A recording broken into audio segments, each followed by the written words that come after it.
Hey, what's good? You are now watching Alcob Vlogs. And everybody that's subscribed to the channel, of course, I had to come through for y'all. I want y'all to know that I'm here for y'all. Any questions y'all have. Of course, people been commenting. Of course, people been liking. Of course, people been noticing me in real life now, telling me I'm famous. I'm not famous. But thank y'all, though. I appreciate y'all. For everybody that found my video, and for everybody in the future that finds the videos that I have currently had on YouTube or have out on YouTube. When I get old one day, I get to look back at these moments and be like, dang. So if you're watching these videos years down the line from now, and you see me in person and I'm old, it's gonna be a sight for sore eyes. But I appreciate y'all. But today's video, is wrapping up the series of basic things you need to know as a warehouse mechanic. This is part 4. This is one of the most important, if not the important things that you need to have before you come into maintenance or as you work through maintenance. So what is it? Let's unveil it. Skills and mindset. A lot of people come to me and be like, oh, nah, I don't think I could do that. Or I keep failing the test. I don't know what to do. Man, you got to have the mindset first and foremost, right? The skills can be built. The skills you can learn. But if you don't have the mindset for it, you're not going to make it. Like, I want to stress to you the mindset that you need to have. So let's see what Google says, and then I'll sum up my own. So I'm going to go straight through this and give you some of my own perspective on them as well. So number 1 is problem solving. Warehouse mechanics must be adept at diagnosing and resolving equipment problems quickly and effectively. Now, depending on what level you're at, that's what level you should actually get. But when you're at a lower level, don't count yourself out of, oh, I'm not at a higher level, so I don't really care for it. Nah, always learn, all right? Push yourself to learn. You got to have the mindset to be willing to learn. If you don't know now, how are you ever going to know? If you don't try it now, are you ever going to be able to try, right? If you was fortunate enough to get to that next position, then you need to do it.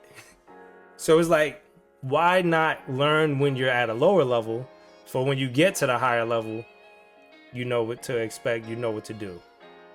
All right. The next one is pay attention to detail.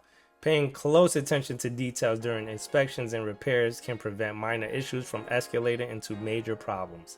Now, a few weeks back, I came in on my off day, for overtime, and I was working in my normal area, but something didn't feel right. And what it was the temperature in the air was different.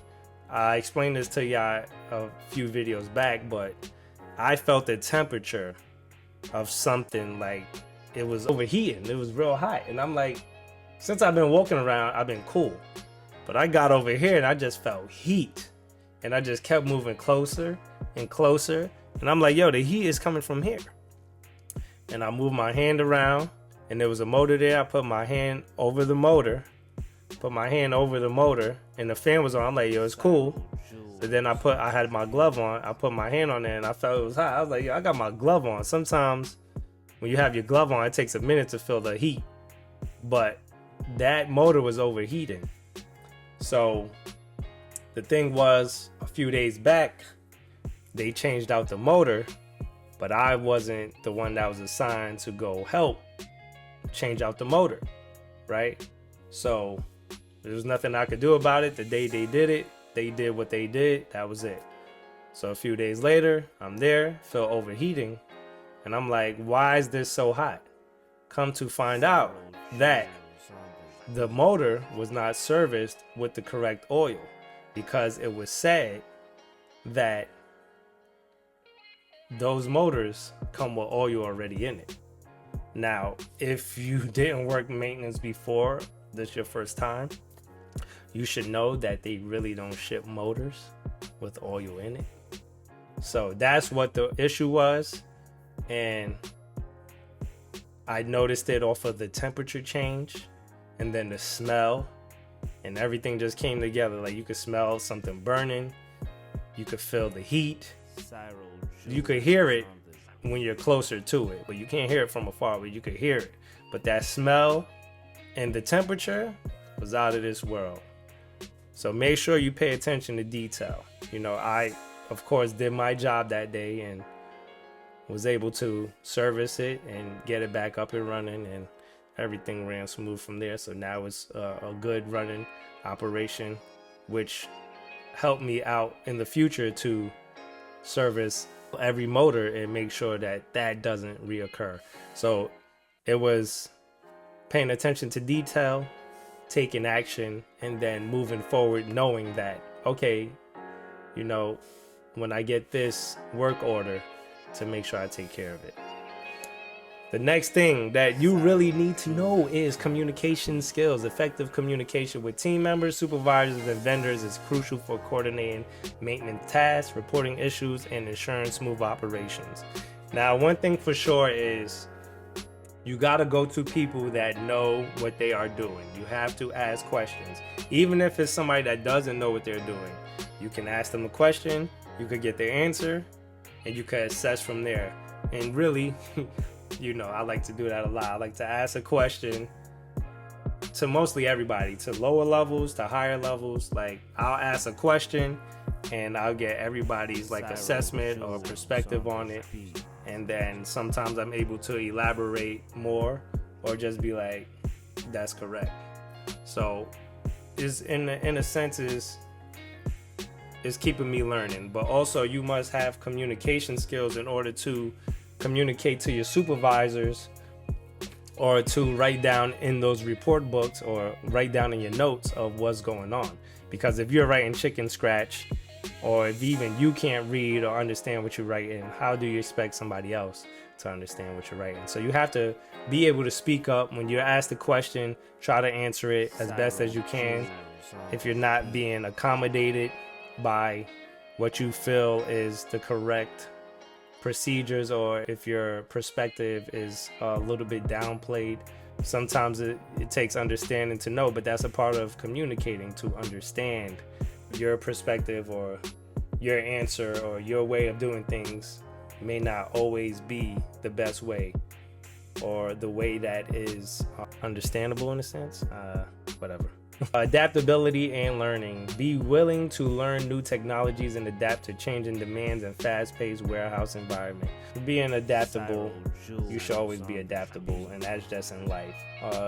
Be willing to learn. Sometimes, you know, it takes me about 3 times to understand something that I read. Like when I read something 3 times over, I'll scan it the first time, and then I'll mumble it the second time, and then I'll read it out loud the third time. Or sometimes I'll read it out loud, and then I'll scan it. I'll do a reverse. I'll flip, fast forward, reverse. It doesn't matter. The thing I'm trying to say is always be willing to learn, right? If there's something new that comes, try to be the first one on it. Mechanics, maintenance, warehouses aren't going anywhere.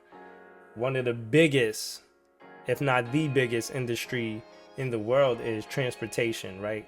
And in order for transportation to be alive, they need mechanics that run this stuff in order for them to transport the stuff. So you have to understand that if you know how to fix a lot of things, or if you just know the basics, or if you just always willing to learn and get yourself to understand, you're gonna be fine.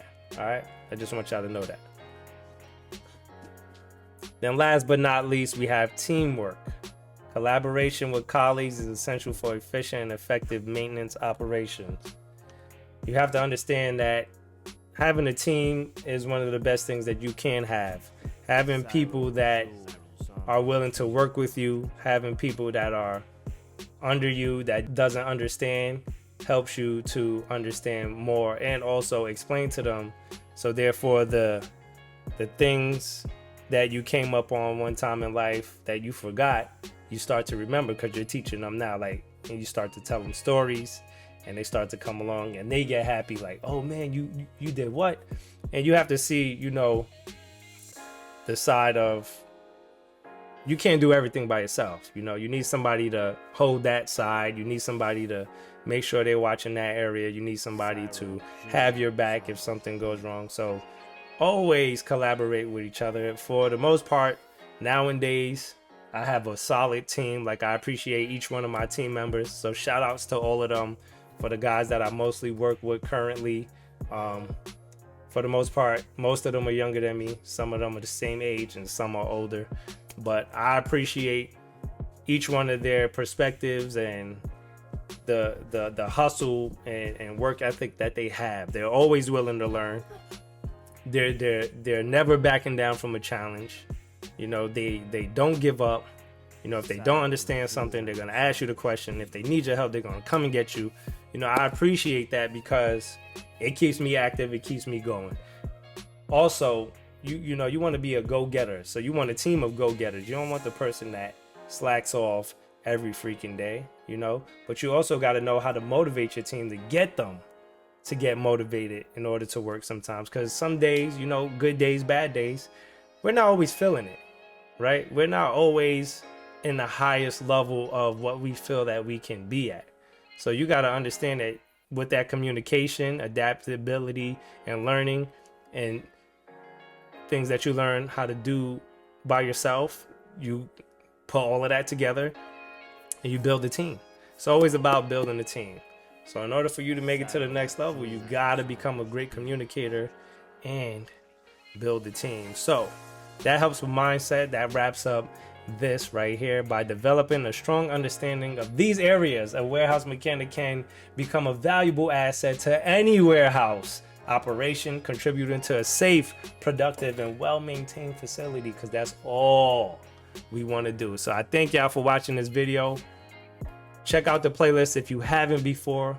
It's down there. For everybody that's new to the channel, welcome to the channel. Drop your comments and make sure y'all stick through on this channel, because we are back and better than ever. Let's get it. Alcohol Vlogs, y'all. I'll holla at y'all.